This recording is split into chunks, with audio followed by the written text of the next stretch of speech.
Hatchet by Gary Paulson, Chapter 17. He turned back to the camp okay.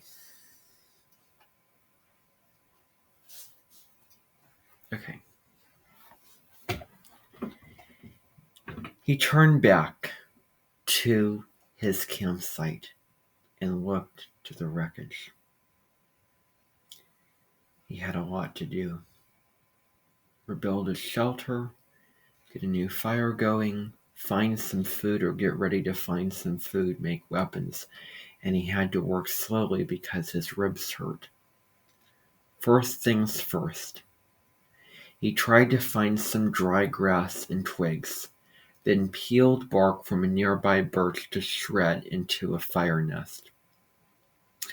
He worked slowly, but even so, with his new skill, he had a fire going in less than an hour.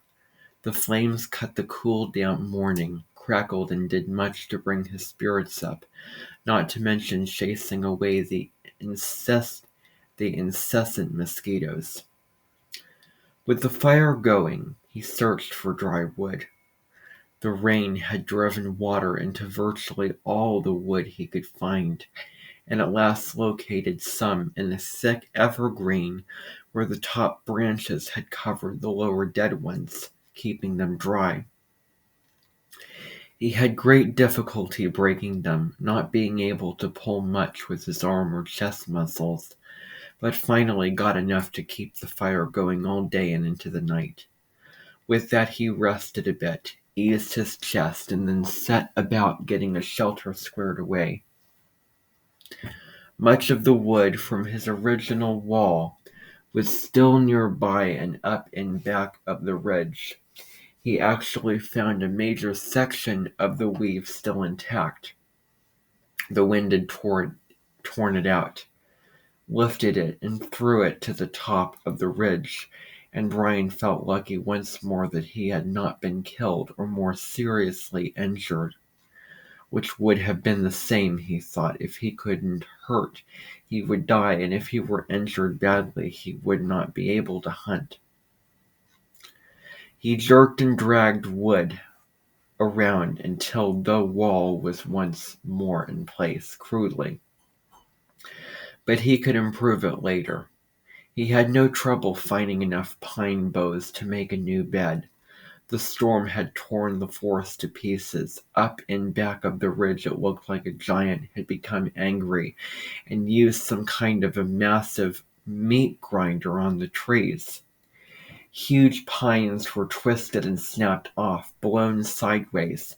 The ground was so littered with limbs and treetops sticking every which way that it was hard to get through. He pulled enough thick limbs in for a bed, green and spicy with the new, broken sap smell, and by evening he was exhausted, hungry, and hunting, hurting, but he had something close to a place to live again, a place to be. Tomorrow, he thought, as he lay back in the darkness, tomorrow maybe the fish would be back and he would make a spear and a new bow and get some food. Tomorrow he would find food and refine the camp and bring things back to sanity from the one completely insane day. He faced the fire. Curving his body, he rested his head on his arm and began to sleep when a picture came to his head. The tail of the plane sticking out of the water. There it was, the tail sticking up, and inside the plane, near the tail somewhere, was the survival pack. It must have survived the crash because the plane's main body was still intact. That was the picture. The tail sticking up and the survival pack inside, right there in his mind as he dozed. His eyes snapped open.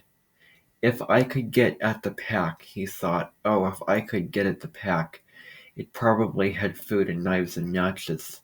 It might have a sleeping bag. It might have fishing gear. Oh, it might have so many wonderful things. If I could get at the pack and just get some of those things, I would be rich. So rich if I could get at the pack. Tomorrow. He watched the flames and smiled. Tomorrow I'll see. All things come tomorrow. He slept, deep and down, with only the picture of the plane tail sticking up in his mind. A healing sleep.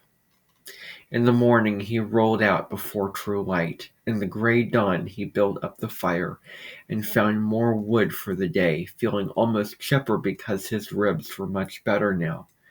With camp ready for the day he looked to the lake. Part of him half expected the plane tail to be gone, sunk back into the depths, but he saw that it was still there, didn't seem to have moved at all.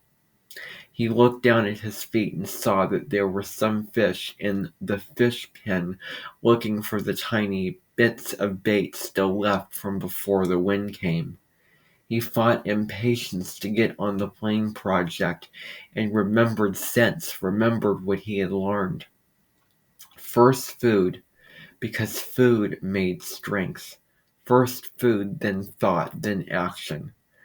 There were fish at hand here, and he might not be able to get anything from the plane.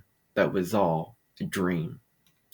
The fish were real in his stomach.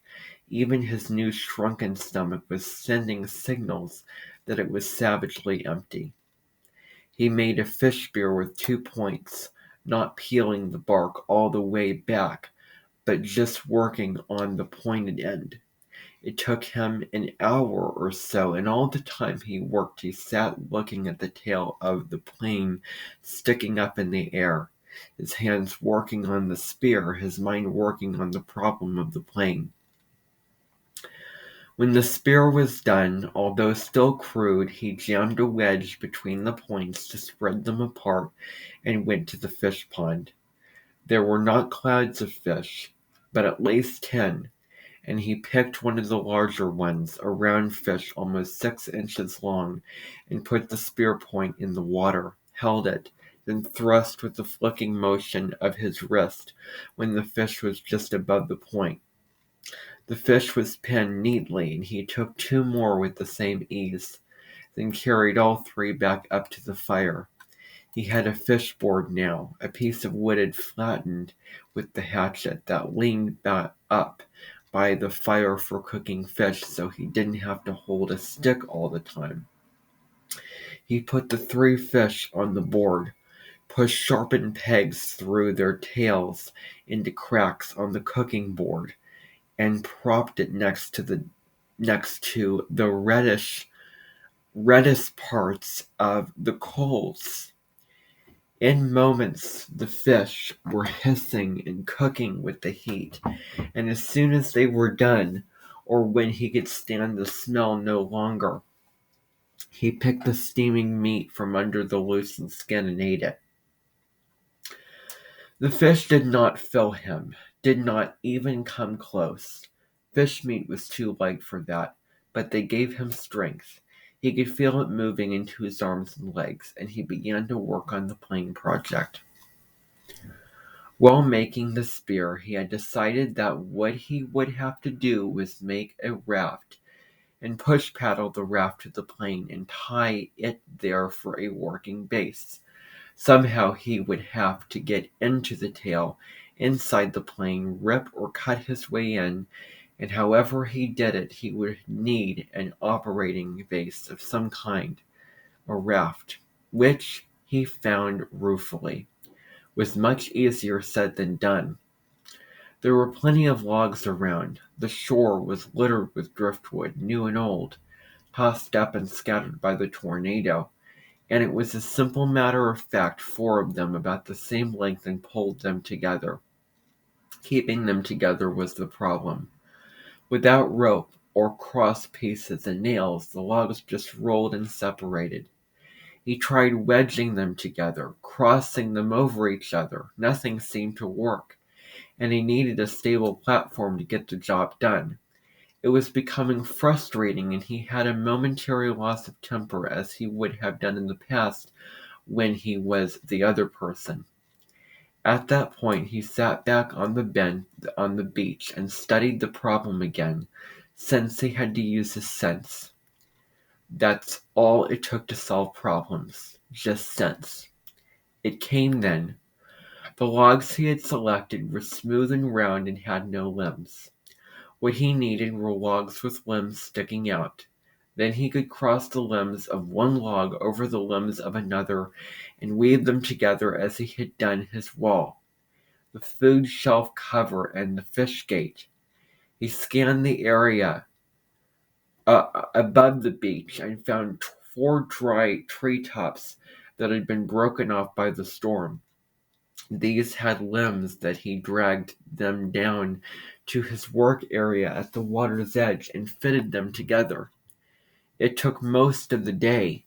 The limbs were cluttered and stuck any which way, and he would have to cut one to make another fit, then cut one from another log to come back to the first one, then still another from a third log would have to be pulled in. But at last, in the late afternoon, he was done, and the raft, which he called Brush Pile 1 for its looks, hung together even as he pulled it into the water of the beach. Off the beach, it floated well, if low in the water, and in the excitement he started for the plain. He could not stand on it, but would have to swim alongside. He was out to chest depth when he realized he had no way to keep the raft at the plain. He needed some way to tie it in place so he could work from it. And for a moment he was stymied. He had no rope, only the bowstring and the other cut shoestring in his tennis shoes, which were by now looking close to dead, his toes showing at the tops. Then he remembered his windbreaker, and he found the tattered part he used for an arrow pouch. He tore it into narrow strips and tied them together to make a rope, or tied down about 4 feet long. It wasn't strong. He couldn't use it to pull a Tarzan and swing from a tree, but it should hold the raft to the plain. Once more he slid the raft off the beach and out into the water until he was chest deep. He had left his tennis shoes in the shelter, and when he felt the sand turn to mud between his toes, he kicked off the bottom and began to swim. Pushing the raft, he figured, was almost like trying to push an aircraft carrier.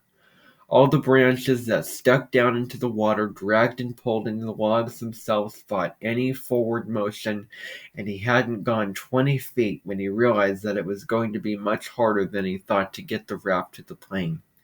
It barely moved, and if he kept going this way, he would just about reach the plain at dark. He decided to turn back again, spend the night, and start early in the morning, and he pulled the raft once more onto the sand and scraped it dry with his hand.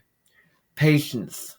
He was better now, but impatience still grounded him a bit, so he sat at the edge of the fish pond with the new spear and took 3 more fish, cooked them and ate them, cooked them up and ate them, which helped to pass the time until dark. He also dragged in more wood, endless wood, and then relaxed and watched the sun set over the trees and back of the ridge.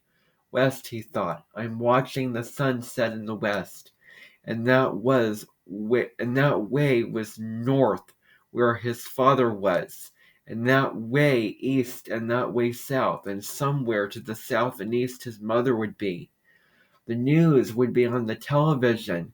He could visualize more easily his mother doing things than his father because he had never been to where his father lived now. He knew everything about how his mother lived. She would have the small television on the kitchen counter on and be watching the news and talking about how awful it was in South Africa, or how cute the baby in the commercial looked, talking and making sounds, cooking sounds. He jerked his mind back to the lake. There was great beauty here, almost unbelievable beauty. The sun exploded the sky, just blew it up with the setting color, and that color came down into the water of the lake, lit the trees. Amazing beauty, and he wished he could share it with somebody and say, look there and over there and see that. But even alone it was beautiful, and he fed the fire to cut the night chill. There it is again, he thought, that late summer chill to the air, the smell of fall. He went to sleep thinking a kind of reverse question. He did not know if he would ever get out of this, could not see how it might be. But if he did somehow get home and go back to living the way he had lived, would it be just the opposite? Would he be sitting watching television and suddenly think about the sunset up and back of the ridge and wonder how the color looked in the lake? Sleep. In the morning the chill was more pronounced, and he could see tiny wisps of vapor from his breath. He threw one on the fire and blew until it flamed, then banked the flames to last, and went down to the lake. Perhaps because the air was so cool the water felt warm as he waded in. He made sure the hatchet was still at his belt and the raft still held together, then set out pushing the raft and kicked swimming toward the tail of the plane. As before, it was very hard going. Once an eddy of breeze came up against him and he seemed to be standing still, and by the time he was close enough to the tail to see the rivets in the aluminum he had pushed and kicked for over 2 hours, was nearly exhausted and wished he had taken some time to get a fish or two and have breakfast. He was also wrinkled as a prune and ready for a break. The tail looked much larger when he got next to it, with a major part of the vertical stabilizer showing, and perhaps half of the elevators. Only a short piece at the top of the fuselage. The plane's body toward the tail was out of the water, just a curve of aluminum, and at first he could see no place to tie the raft. But he pulled himself along the elevators to the end, and there he found a gap that went in up by the hinges where he could feed his rope through. With the raft secure, he climbed on top of it and lay on his back for 15 minutes, resting and letting the sun warm him. The job, he thought, looked impossible. To have any chance of success, he would have to be strong when he started. Somehow he had to get inside the plane. All openings, even the small rear cargo hatch, were underwater, so he couldn't get at them without driving and coming up inside the plane, where he would be trapped. He shuddered at that thought and then remembered what was in front of the plane. Down in the bottom of the lake, still strapped into the seat, the body of the pilot. Sitting there in the water, Brian could see him, the big man with his hair waving in the current, his eyes open. Stop, he thought. Stop now. Stop that singing. He was nearly at the point of swimming back to shore and forgotten the whole thing, but the image of the survival pack kept him. If he could get it out of the plane, or if he could just get into it and pull something out, a candy bar. Even then, just a candy bar, it would be worth it. But how to get at the inside of the plane? He rolled off the raft and pulled himself around the plane. No openings.